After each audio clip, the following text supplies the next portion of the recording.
Hey ornithologists, welcome to our ornithology class. So if you don't know me, I am Allie McKnight.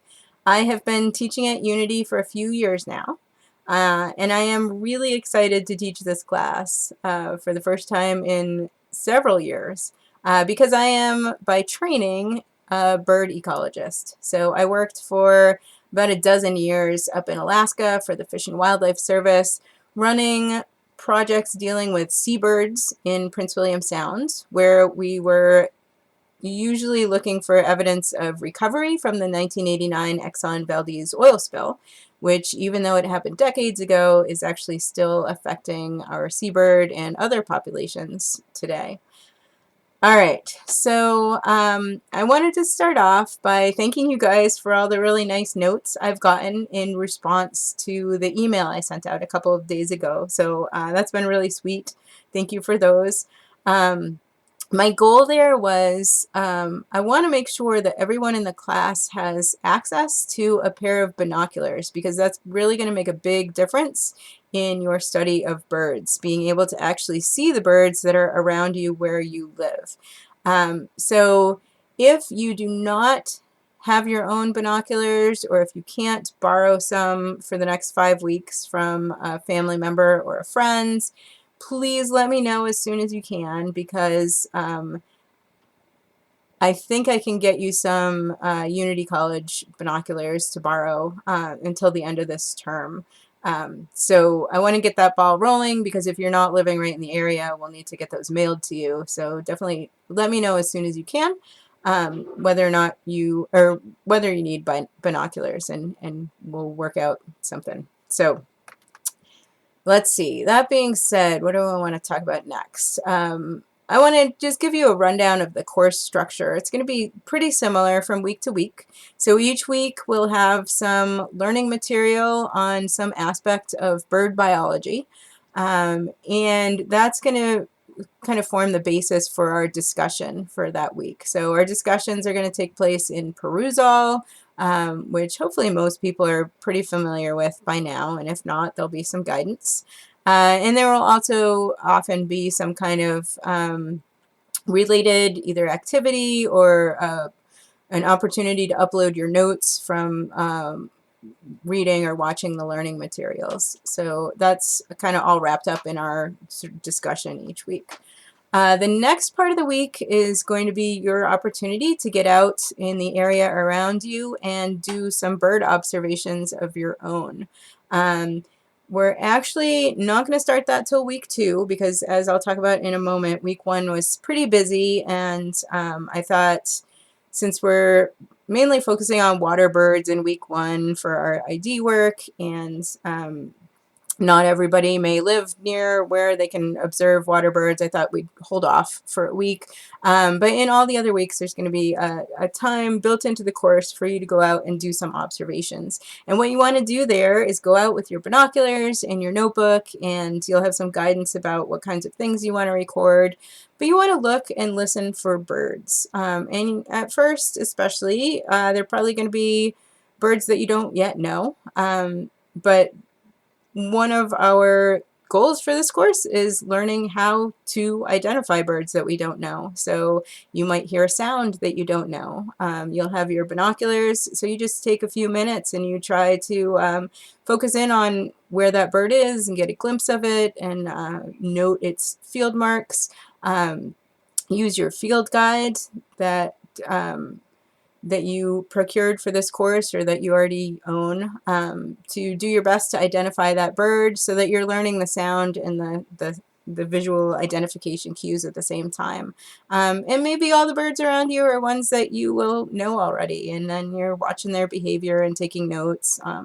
So lots of different ways that those sessions could go, but they should be fun and a good opportunity to get out and get some fresh air while still calling it class, right?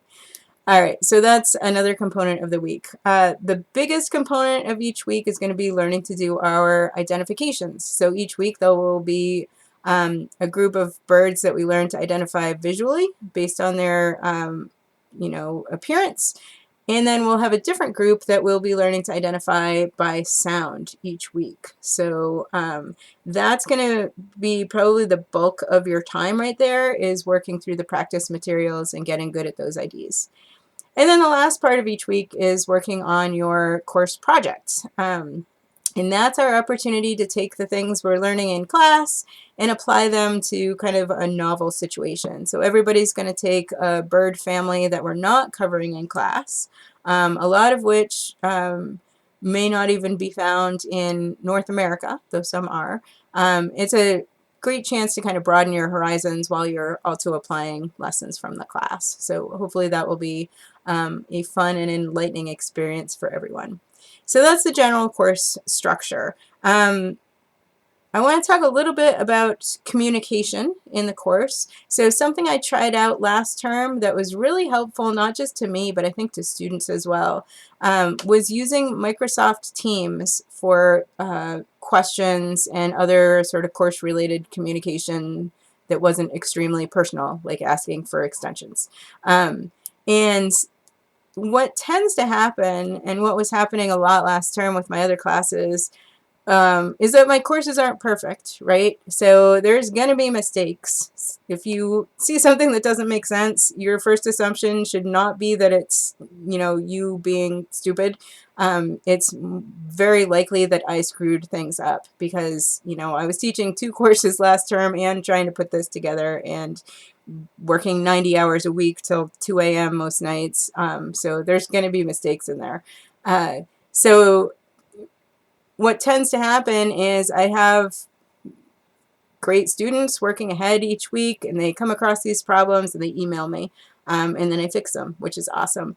But what can happen is I might get 10 emails about the same problem.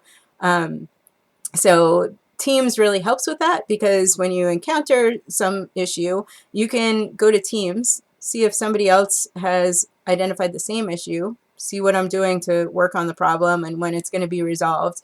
And then, you don't even have to, bother to reach out because it's already in hand.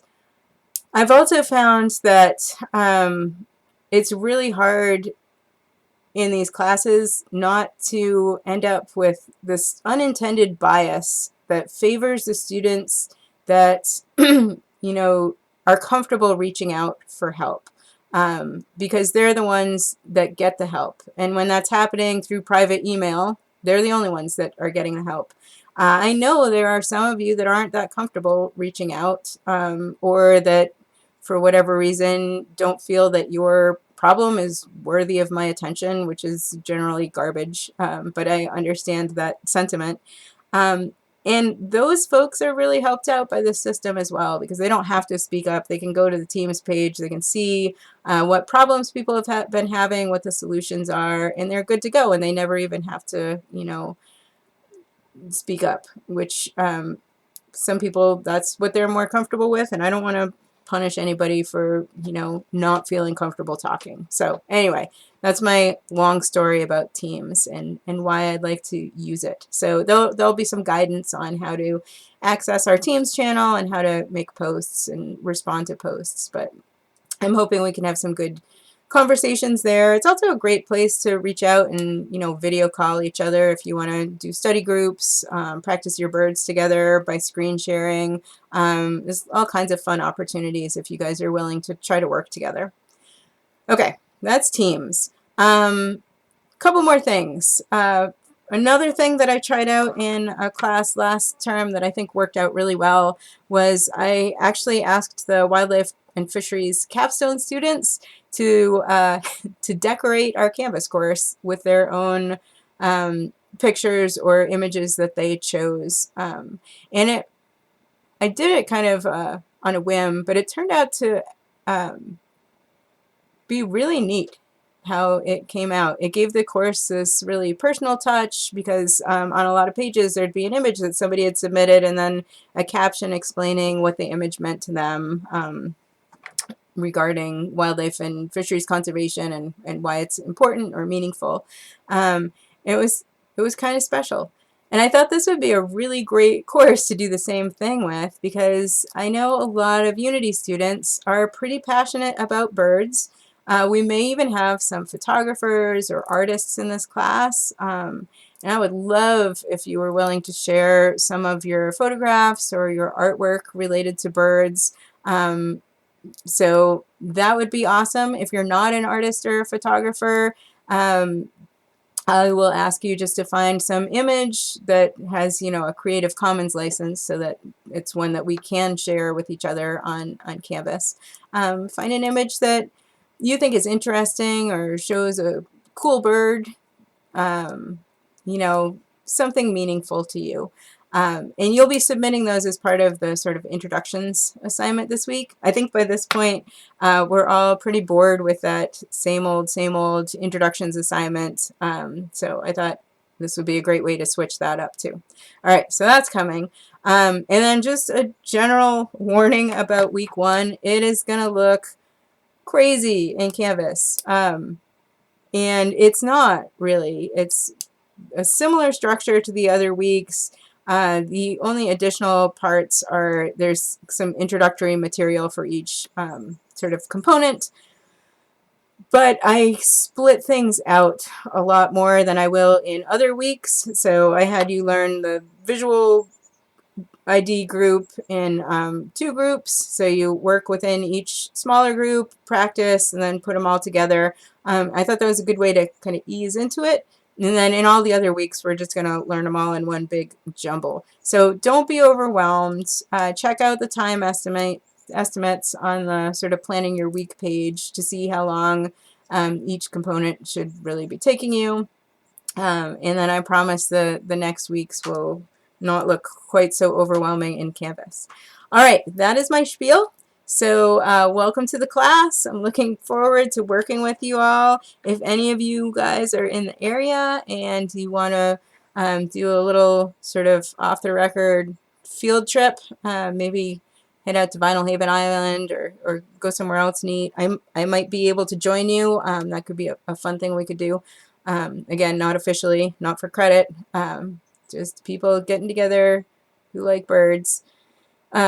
Yeah, so let me know about that. All right, I'm going to stop talking before I really get myself in trouble. See you soon.